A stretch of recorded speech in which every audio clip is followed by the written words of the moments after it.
Ahojte, volám sa Táňa, vítam vás v mojom prvom videoblogu.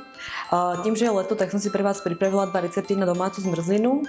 Jedna bude jahodová s bazálkovým cukrom, druhá bude čučoriedková s levandulovým cukrom a všetky ingrediencie, ktoré nájdete v recepte, sú dostupné v reťazci Kaufland. Dúfam, že vám bude chutiť. Na čučoriedkovú zmrzlinu s levandulovým cukrom budeme potrebovať 500 g čučoriedok, 180 g hnedého trstinového cukru, 200 g mascarpone, 4 polievkové lyžice sušenej levandule.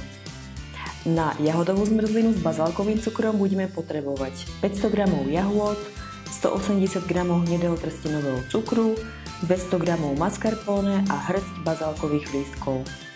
Postup.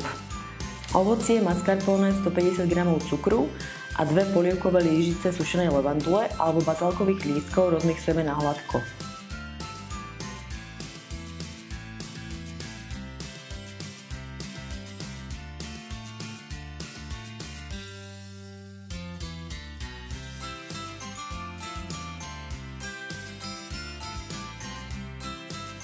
Zmes dáme do mrazničky na cca 3 hodiny s tým, že každou pol hodinu ju premiešame, aby sa nám nevytvorili hrúdky.